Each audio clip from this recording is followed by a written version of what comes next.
Hello, everybody, and welcome to Living Life with Dr. James. And we've got a great show for you today. Have a very special guest here today, and that is Hope Mar. And we're so excited to have you here today, Hope Mar. I'm sure that Jeff and Vicky are going to just have a great time with us today as we talk about something I think is really, really, really important. So you're a CEO. Yes. Of a company, and you even are a publisher. So Yes. you're published, rather, and you got a great book out. So Yes. let's start from who you are and you're the CEO of. So Yes. My name is Hope Mar, and I'm the CEO of my own company called It's In Your Praise. And that name was birthed out of what I knew it was going to take for me to get out of the pit. So that's where the name of the company came from. so when you say get out of the pit, what Yes. is that? What does that look like? Ooh, What's the that- pit like? that's a dark place. When I had my daughter, I had postpartum. Okay. And then that just progressed into anxiety and then depression because it was undiagnosed, and then just fearful of everything, any and everything. And I think the responsibility of another person triggered it all, right? But I do believe it also triggered things that were dormant from my past life. You know, I feel like we all are grown-ups dealing with adult issues. And something is going to happen to make you deal with it, or it's just going to keep dealing with you. So that's how it started. So some of your childhood issues are present, Surely. and so it's like dealing with a child in you. Yes. So tell me something about what you hope to accomplish with your company. My hope is that to share my story, stay truthful to it, and to help people who are in the pit experience like I was. And it robs you of your life. It robs you of your freedom, of your dreams. And people don't want to talk about it for whatever shame. We know always it's a shame for mental health, that you take it like I'm crazy, I'm this, and that's not the case at all. Some of it can be chemical imbalance, and some of it is just life. But I'm very comfortable talking about it, and I love helping people who are in that space feel safe enough to come to me and tell them my story and things that I used or what I may have done to help me to come to the end of that part of it. That's very interesting. So you say some of the things that you've done or things that you use, Yes. like you have products. Yes. All right. So talk to us about the products that you have. So when I was going through everything, I always loved interior decorating. Still do, always will. Okay. So I always had a use of candles. But I knew with this particular brand and for myself, I wanted it to be a healthy brand. I wanted to be candles that you can use without worrying about inhaling any kind of synthetics or falsates or paraffins or anything that could cause long-term health over time from inhaling, from using my candles. So I was very specific in picking my manufacturer, told her what I wanted. And it took so many different people to go through, but that's how it goes in business till you get the one. So why did you choose candles? What does that do for you? I've always had a love for them. I think they can create the atmosphere. They can be calming. Just looking at them. It's the flicker. Sometimes it's the scent. So if I'm down or you're low, a certain scent can pick you up. And if you feel a little too anxious or worried, a certain scent can bring about a calm. But I always feel like your home or your personal space should be your haven. And for me, that always was a part of creating my haven for me. So let's talk gender. Let's talk just being a woman. How you feel and how did it affect the women in your group?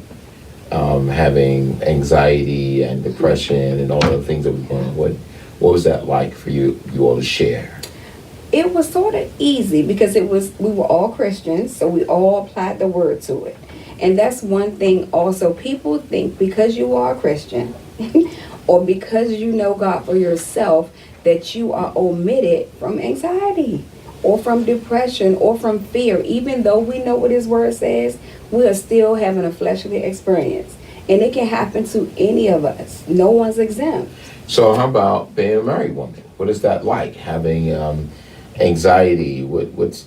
How do you feel? And how do you think your husband deals with the fact that you have anxiety?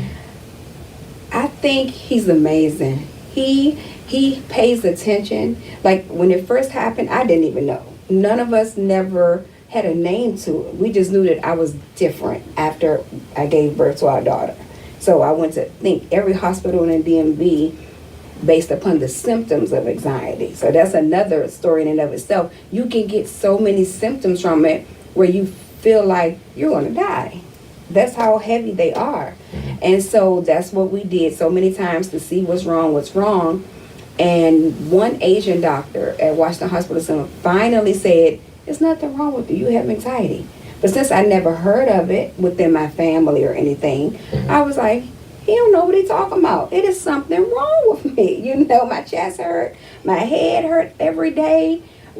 I've never been this person. Something's wrong. So I didn't receive it when he said it. So stayed in that wilderness experience, seemed like forever. And then I just kept studying, and then I had a cousin who went to church with me, and she was like, I know exactly what's wrong with you. I'm on my way. And she rushed over and took me for a ride. She was like, you have anxiety. And I'm like, how you know? You know? And she was like, because I had it with my husband, and you're doing the same thing. She just told me some of the things she went through, and I was just like, oh my gosh. And that's when I sort of knew, as opposed to from a doctor telling me. That you had anxiety. Yes. But you experienced actually panic attacks. Oh, yes. Along with anxiety. Yeah. So you have panic attacks. But yeah. Now, anxiety has a friend called depression. They go hand in hand. They go. If you have one, you have a such. If you have one, you got the other one. Absolutely. You have depression. And depression in and of itself can feel like a pit. Yeah. Because you feel stuck, right? You definitely stuck. And it all just zaps your energy. And someone on the outside looking in can look at you. You look fine. I went to work every day. I encouraged people every day. I did my job every day. Right. While going through it. Right. So you could be a functionally active, depressed person. Yes. But now with anxiety and depression, sometimes OCD is a friend. And perfection. And being a perfectionist. Yes. And being a perfectionist kind of shuts you down too. Yeah. Because you struggle with how things really should be. Yes. Versus how they really are. Absolutely. And it's kind of telling yourself it's okay, right? Giving yourself permission. Yeah. But I just recently learned that, I want to say within the past year.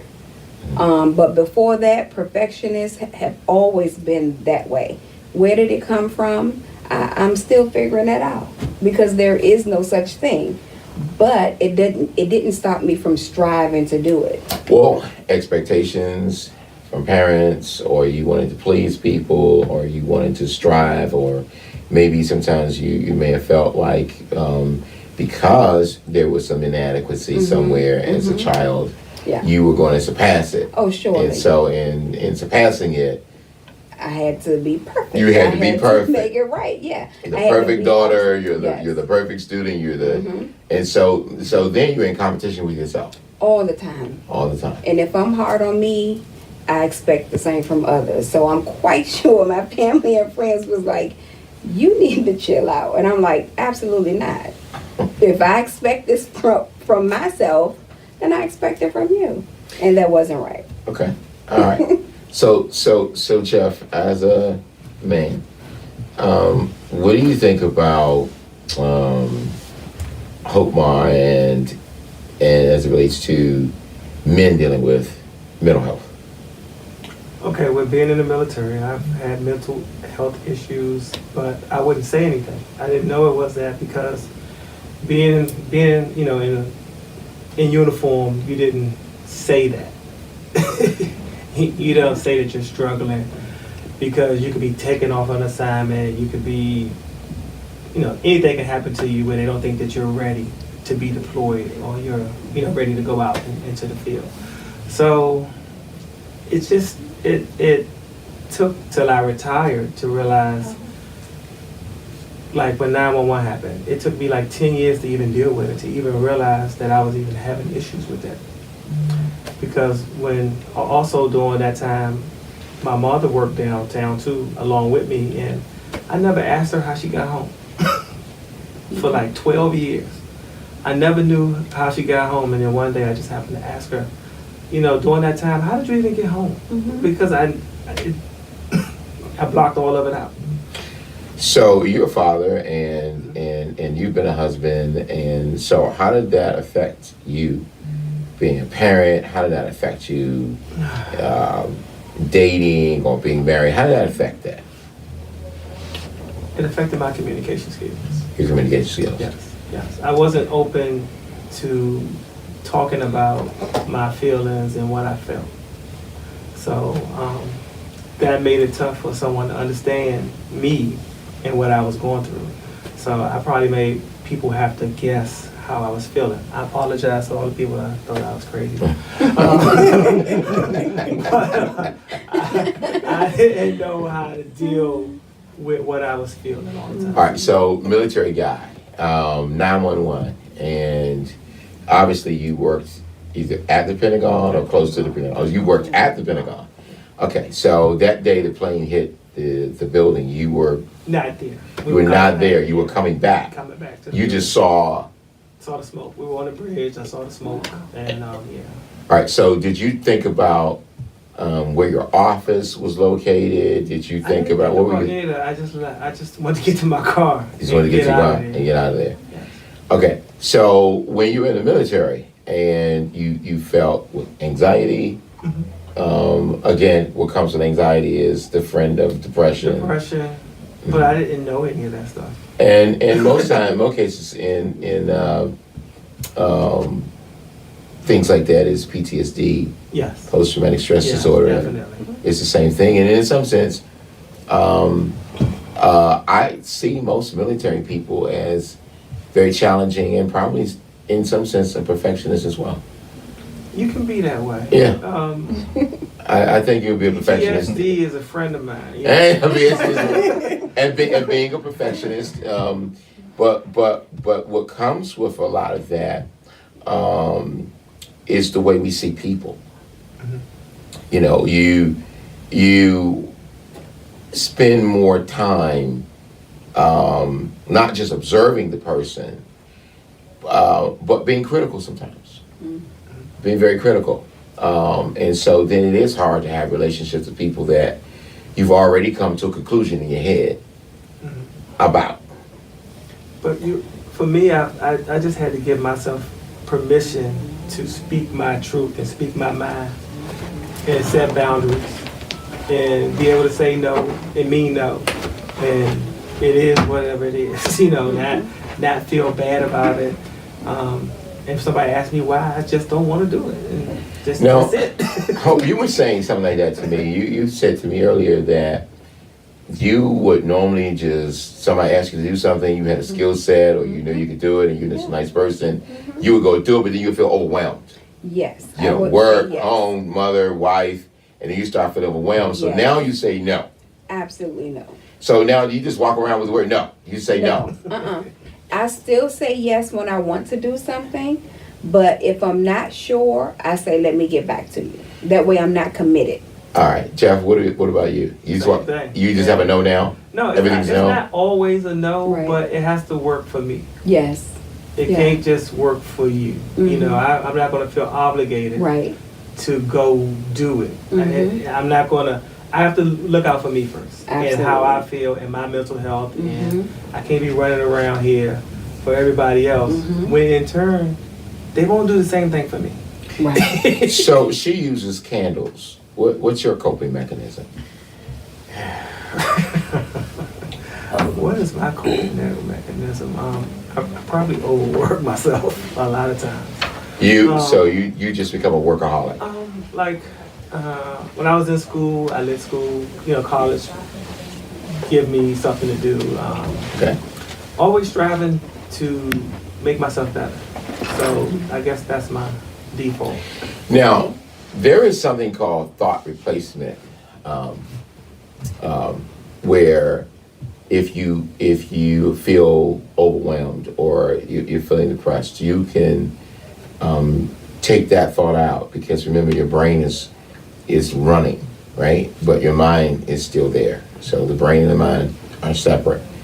The mind has to now take control of the brain and say, I'm in charge. But with thought replacement, you simply are deciding not to think about that situation, and it gives yourself an opportunity to think about something else, right? With you, you're saying you didn't do that, you just became busy. Yes. And I was trying to run from it. Yeah. Now, do you see yourself doing that just in being casual? Like, you need to be occupied. You need to have something to do. Probably so. Yeah. So that would be very difficult to be in a relationship with you, because you would have to be occupied. You need something to do. Guilty. Yeah, you would have to have something to do. So she needs to be creative, or boredom is going to come because she needs to be creative because you need something to do.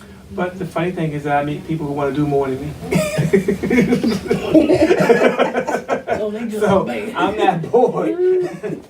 But you do find yourself running a lot, moving around a lot, I do. I do need to always slow down. occupying time. Yeah. You feel like time is being wasted, so you need to go do something. I'm learning to slow down. I'm learning to try to catch myself probably the last 2 or 3 years. Okay. Yeah. Okay, so Vicky, you're the baby of the bunch here. Tell me about how you feel about this whole conversation about mental health, and a lot of people don't talk about OCD. They really don't talk about OCD, but OCD, they don't always understand social cues. They're not always comfortable with people. They don't know when they're going too far. They don't know when they're going, not going too far. They don't, they go on and on sometimes about things.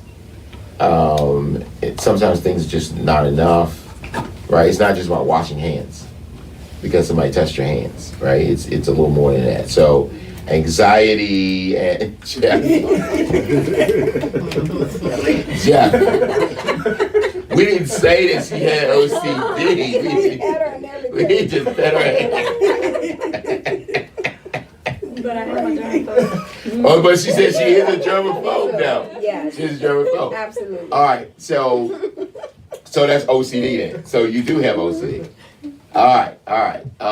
Anxiety, depression, all the things comes along with it. But with that, it's also PTSD because of experiences that one had, like the pandemic. Probably drove people who had OCD crazy. I mean, really did a rough thing about people with OCD. Just being in the restaurant sometimes with people. Let's forget about the pandemic. Let's just talk about now. Like certain people, just the way they may make you feel, right? You're just uncomfortable.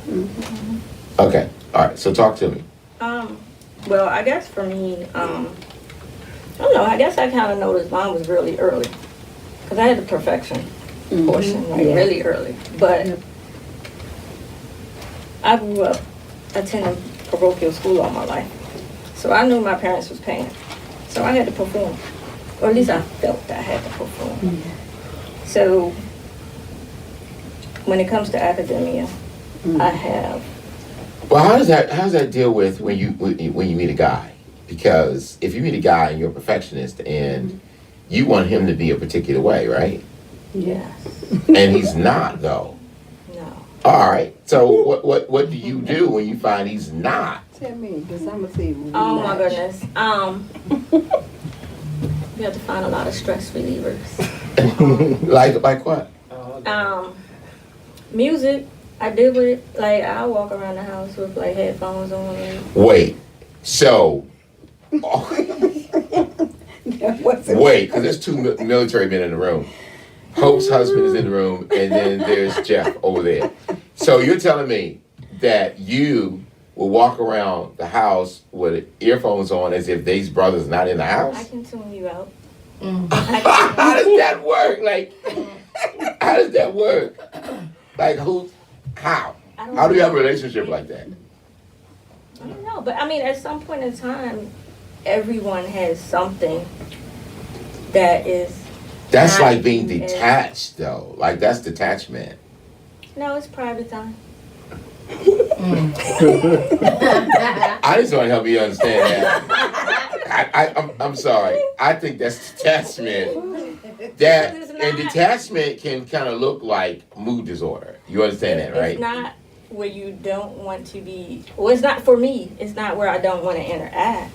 But let's say No, if you walk around with earphones on, you don't want to But interact. You're not that's interacting. during that moment of time. Right. It's not all the time. Oh. That's if you're triggering me. If they're triggering you, Yes. not the environment triggering you, not a Correct. thought triggering you, they're triggering you. Correct. I see that's amazing that people always say they triggered me. They triggered you, or a thought that you had about them triggered you. It could be an action. The what? It could be an action. What action? Like, describe that for me. I like things done a certain way. Oh my God. OCD. Go ahead. So if I notice someone is not doing the way that I would necessarily do it, I'm not gonna go interject. I mean, when I was younger, I probably would, but I'm not gonna come interject. And So stop. is that really them, or is that really your perception? No, or your what- thought? It's It's- what they're doing. it's what they're and doing. how it's triggering me internally. Okay. So based upon that, How do you Wait. like a person that's always triggering you, though? And how do you love on a person that's always triggering you? hopefully somebody's not always triggering. No, if they trigger you because of what they do and how they do all the time, you are looking at them like they're a trigger. No, but You didn't separate them from the diagnosis and from the circumstance and the situation and your own perception. You said them. Okay. She done doubled down on it. Oh, okay. So it's easy to love on a trigger. I didn't say it was easy. What I said was, it occasionally happens. I would let Jeff. And the I would let Jeff. question was- I would let Jeff talk about this. Jeff. Try walking around with headphones around.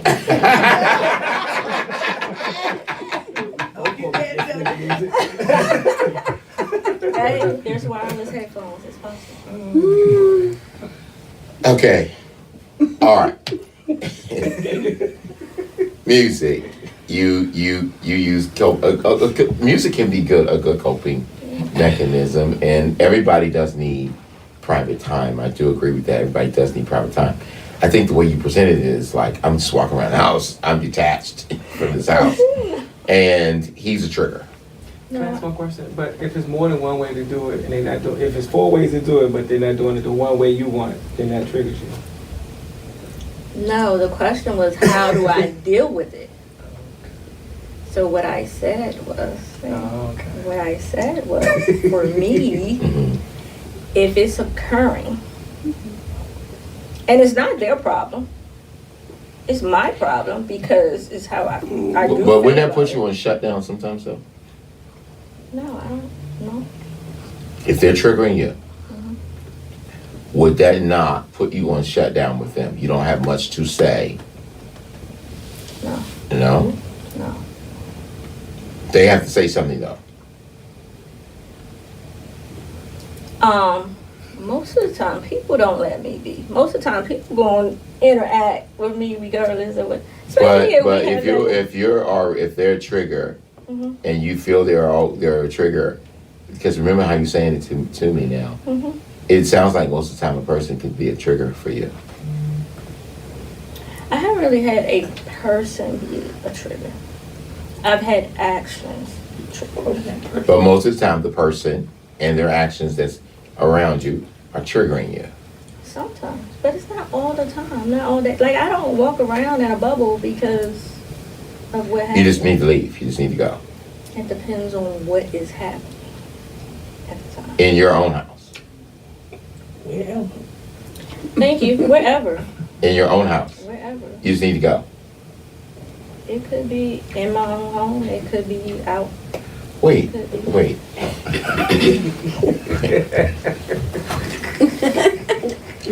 Let's go to Hope Ma. Hope Ma. Yes, sir. So you said you were a perfectionist and you had OCD and you live with this big guy right here. Yes. All right. So David. Yes. All right. David scared me the first time I met him. Right. So you're in a house with David, which is the love of your life, obviously. Mm-hmm. You feel triggered. How do you handle that with David? Do you Well- feel David is triggering you, or you don't No. answer that because he's sitting there? Well, no, Um, he doesn't really trigger me. I think since I'm a perfectionist and I'm hard on myself, I can trigger myself a lot of times when we're home. Okay. Based on your perception, My perception, your thinking. the way I think I should have done, what I could have done. Like you said with Jeff, being productive. So if I'm not productive, I feel like I wasted time. So you're always doing something at home. Oh, he says every time, here's my plate. Every time you clear one space off, you put something right back. Your plate is never empty. So how do you deal? Dave. How does Dave? That's it. What does Dave do? I don't know. What does how Dave to do when you're in the house and you're just the energized bunny? What does Dave do? Does he just He- grab you and say, "Honey, just He rest"? tells me the truth. That's why I learned about the plate. He said every time you finish one thing, you're on to something else. And he always says stop and smell the flowers. For me, if I start a project, I'm ready to finish it. So does he come up and just kiss you? He just hugs you. He just says, "Babe, stop." Yeah, he knows what he'll take me for a ride, a long one. He'll take you. Okay. So when I come home, I'm tired. No, So that's then I go to good. sleep. That's good. That's good. That was a good one. Yeah, kudos, Dave. That was a good one. Because Vicky said she needed to get out. So now we know what to do with Vicky. Take her for a ride. Now we know that Vicky needs to leave the house And play music. and play music. Yeah. Put music on and take Vicky out. So now we know what to do. Or play music and dance with her in the house. Yeah. Do you see what we just did though? What we're saying is, instead of saying, I'm just gonna put headphones on and I'm gonna walk around the house and you're living with someone else, the man is now saying, hey, I'm in this with you. Mm-hmm. Right? You're not in this alone, I'm here with you. And so what we're gonna do is we're gonna be creative. Yeah. Right? Because when I got you, I got all of this. Mm-hmm. Even though I didn't know all this was coming with me, but I got all of this. So we're just gonna be creative with this. So Dave says to Hope, Yeah. hey babe, come on, let's Mm-hmm. get out of the house. Yeah, don't clean that up anymore. And I Don't always change want to that. cook when he was like, nope, no cooking. I done cleaned up the kitchen because he has OCD. I know he got on the Jay shower. has OCD. We ain't gonna, that's another show. So most military people, I was right, they got OCD. I think Dave should come up here. So most military Oh. men, yeah, I Yes. think you do need to come here. He makes I- that bed. You She can slide. don't She can sit slide. on it and wrinkle it up. Dave, you can take my chair. take mine. It's a Come lot. take my chair, Dave. This is interesting. Come on, Dave, you can take my chair. They said no. No. See, there it is. Now that's what I got when I got Dave. They was sat in the chairs like, listen, I'm just gonna see what you're doing. Don't say a lot to me. He is not a social butterfly. No, he was not a social No. butterfly. He was No. not social. He gotta This is the get most it I've seen him done. laugh. I'm gonna tell you the truth. I've never seen him laugh. But here's the thing again. So I hope he has to be very creative with you, Yes. and that was makes your relationship work because your Yes. husband is creative He gets with it. you. He's He working gets with it. you. It's Mhm. not. He doesn't go in his corner and be upset. Although he can be upset, I'm pretty sure. But he knows he needs to deal with his honey boo boo. Yes, because they know it's a reason behind it. It's not just me busying myself. It's like you have to get to the root of it. So I'm learning to get to the root of the issue. Why do I feel like I have to do all these things to feel like I was productive? Right, and that makes love making wonderful too, knowing you have a true partner, right?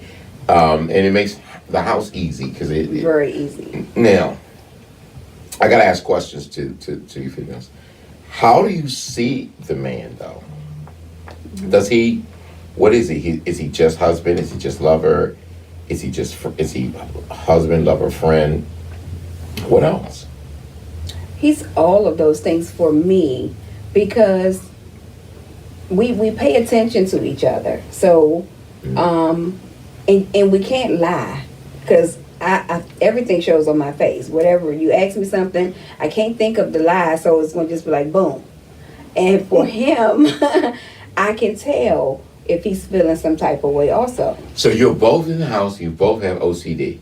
Yeah. How does the child deal with that? She had to. She had to do. Put her on in there too.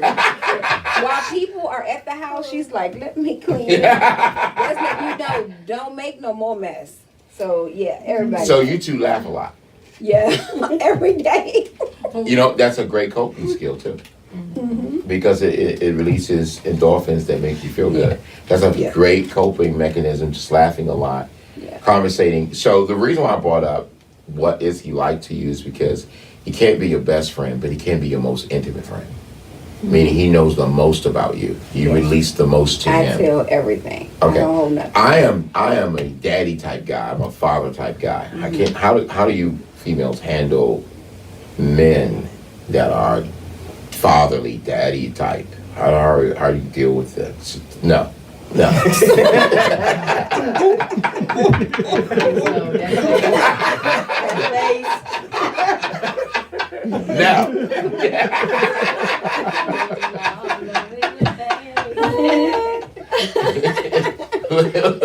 I'm curious to know the answer to that. No. Don't open it up. How do you females deal with that? How do you deal with a guy who could be wonderful, kind, nice, but still authoritative, structured.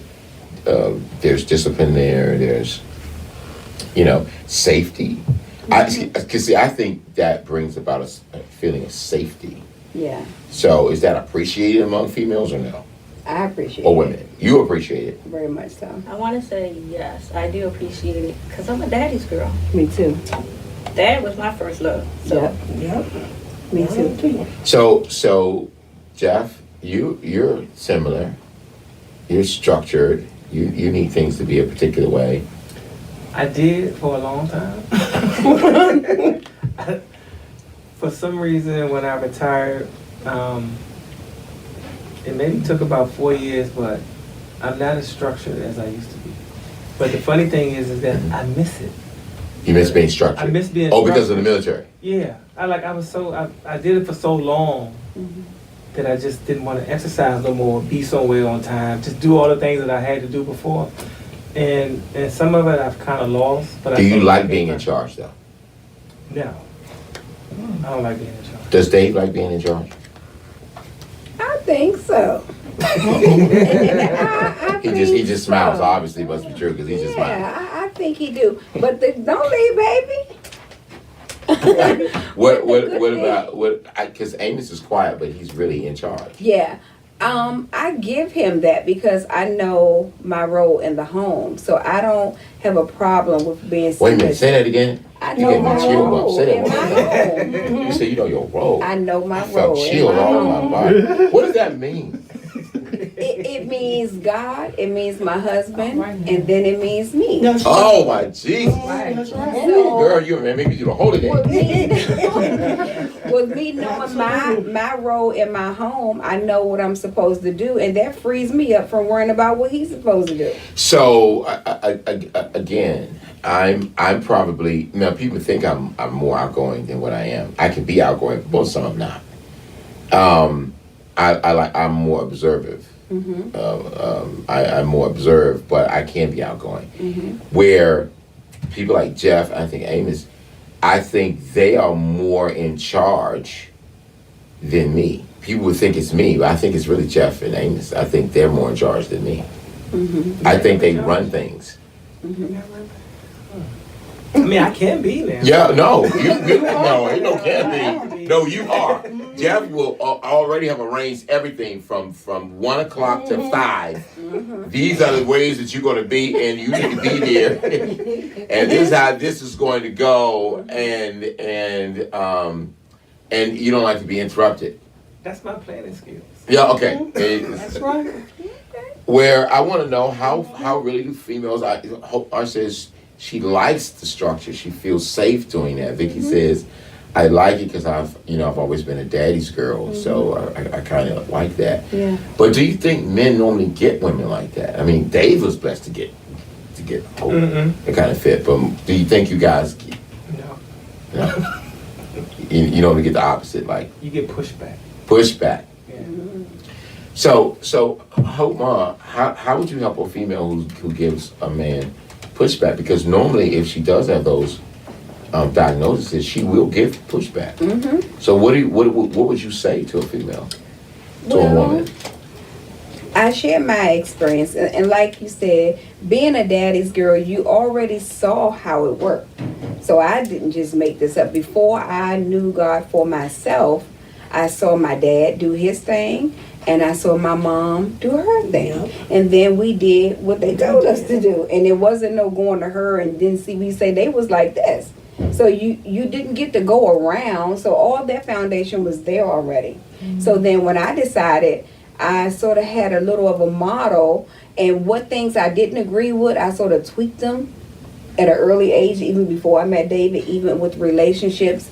So when I was in a relationship, they would be short-lived if it didn't line up to what I knew I wanted. So I would get rid of them. And then you move on. There's no need in wasting time. You already know it's not what you want. So even when I met my husband, if I saw little, I was like, what you gonna do? You're not gonna get 5 years, you get 2. Cause the older you grow, it don't take that long to figure it out. Were you difficult when you met Dave? Were you difficult? I don't think Dave? I was difficult. I think I knew what I wanted when I met him. Did you give him a hard time? I say no. You can leave that in the room. Yeah, he's not here right now. He can't defend He himself. can't say nothing. And I probably could have. I don't think I gave him a hard time. I was just specific and knew what I wanted, whereas everybody else was practice. I was trying to figure it out. I knew, but I wasn't So sure. we call that a means to an end, and then he was the end. Right. So everybody else you saw as a means to the end. Yeah. You You had to just fix something I can them and all practice that. on. By the time he came along, no projects. No, we ain't doing that. I like that. Be ready. So I don't believe in failures. I believe in lessons. Yes, all of them was lessons. Yeah. Yeah. Oh, you said that. It teaches you all your what energy. you don't want. Yeah, what you do. So it yeah, was a what you do, lesson. yeah. So if I saw anything in a previous relationship and it came over here and then this person does it and they don't know each other, then I got to start looking at me. Jeff, do you think men feel the same way? That it's a bunch of lessons? I do. Okay. All men But- may not be self-aware enough to know. But we don't hold people captive because of the lessons we learned from a negative perspective. We're saying we learn lessons and now they get the positive Right. of us because now we know what to do. And as she said, we know what we're looking for. We know that's I like that. So if you're struggling in a relationship, I think you need to come to a conclusion of what can you really live with. That's what it boils down to. Yeah. What are you willing to accept? What are you willing not to Right. accept? That's pretty much what it is, right? Do all you guys see it the same way? I agree. That's what lessons do. Yeah. So mental health, and we're gonna be moving along. Mental health is real, Yes. and a lot of people find themselves in relationships, and the problem is they don't have the heart, the mind, the ability sometimes to just deal with a person who does have or is suffering with a mental health problem. And then some people aren't honest because they won't go to the doctor and get a true diagnosis. But they won't say, hey, I have OCD. Right? or I have anxiety, or I have severe depression. But some people may not know a name to put to where they are. That's how I was. I didn't really know. I just knew it was off. I knew that. But then as time went on, I just stayed in the Word. There's no beating around it, really. I had people that were good people, but I just stayed in the Word, and I refused to let go until my change came. So being the CEO of your organization and wanting to help people, using your own life story, Yes. as a guide, what would you say to the world at this point? Like, you would say just seek treatment. Absolutely. You would say go. I think everyone who, especially now, I think it's always been a thing.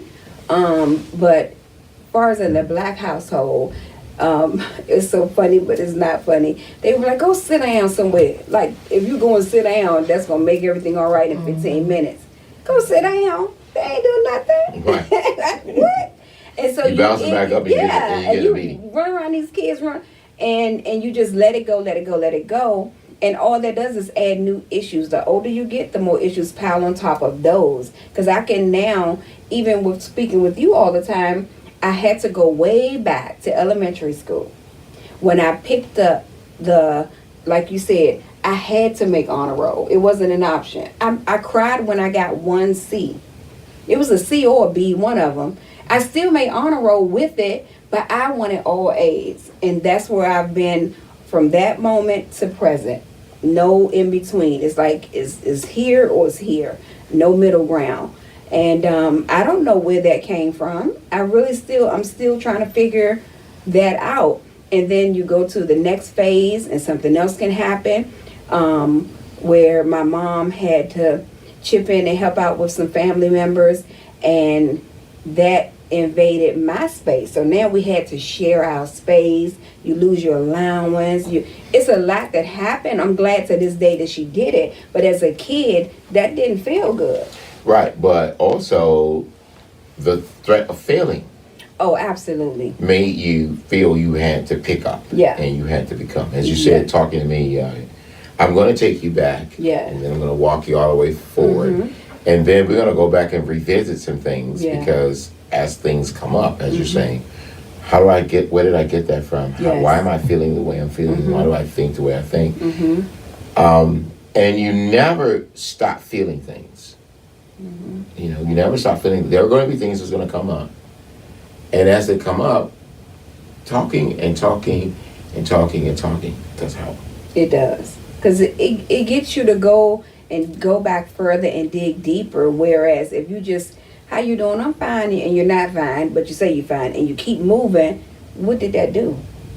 Yeah, and then as you experience life on another level, like Jeff always says, well, back then I felt like this, but now I feel like this. When I was in the military, I was here, but when I retired, I was there. Yeah.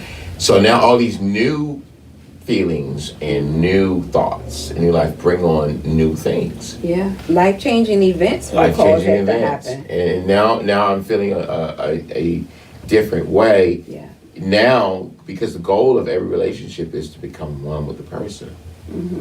But now it's like getting the person to understand who I am. Yeah. Yeah, you just have to deal with your own issues, though, because if not, they come with you into the relationship. So I had to revisit some past hard things, but when it says all things work together for good, the hardest part in my life, when I lost my dad in July of 21, that moment showed me so many things that I probably wouldn't have learned had he still been here.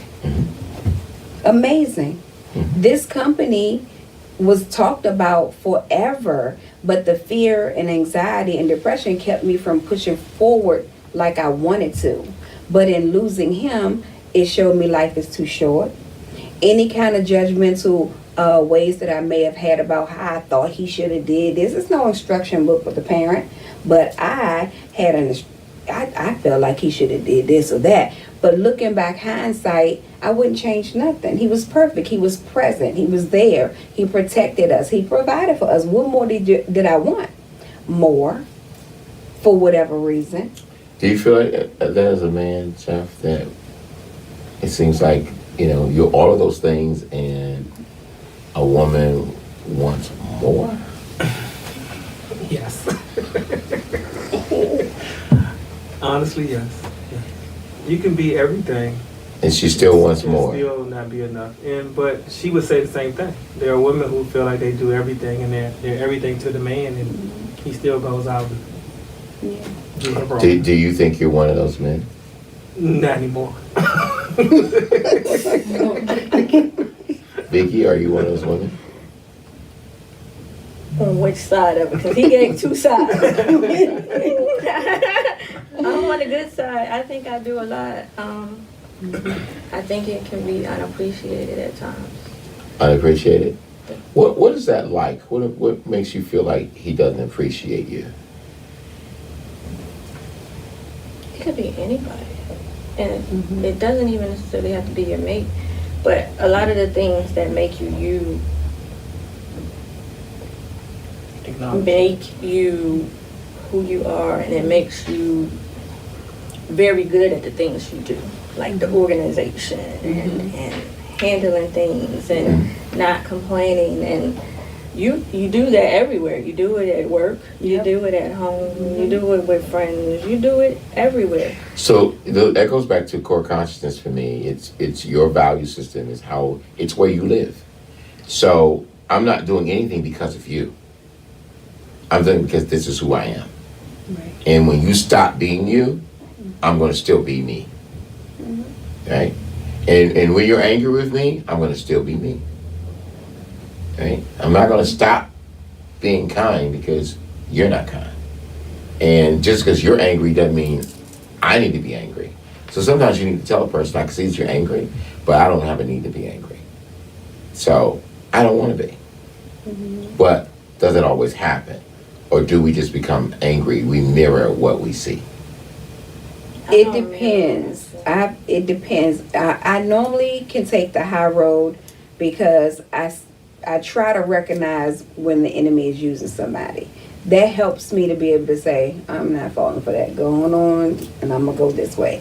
But there are times before I can get my whole little system together, the other girl shows up and take over. Who's that girl? That's Hopi. That's I'm Hope. Okay? That's Hopi. And it's so crazy because sometimes I know it's not what the Bible says with anger, but sometimes she has been necessary because I've tried and reasoned and I'm doing all these things and you're still not listening. And this isn't for in my home, it's with family and friends. So I guess after I've done that enough, then she'll just show up and do whatever. And then I have to ask people, well, what did I say? Like, what she do? I don't know. But it's done. It's dealt with, though. So. You don't remember what you did. No one did it. You don't remember what you said. Don't remember what I said. Ooh, we can talk about that next week. I hope he black out. Oh. And that's what it feels like because the rage, I think for someone, and I don't know if you guys know, when you don't get angry a lot or often, because my home is my haven. So we don't yell, we don't fight.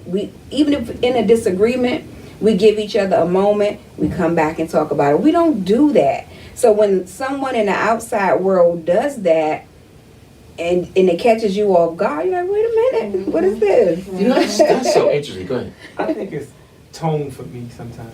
It's the tone and the way somebody says it. And maybe not what it is. I'm fine with the way they, with the content. Yeah. It's the tone of it that'll send me. Yeah, yeah. But did you hear what Hope said? She said, in her interaction with her home, we don't yell at each other. Yes, We that's don't. great. We don't fight. That's supposed to So outside of that, where am I? Yeah, This can't be real. right. People do that now. Right. That's how So you look at it. that's good that again there's an agreement between the mates. Mm-hmm. We don't fight, we don't argue, we don't do those kinds of things. Right.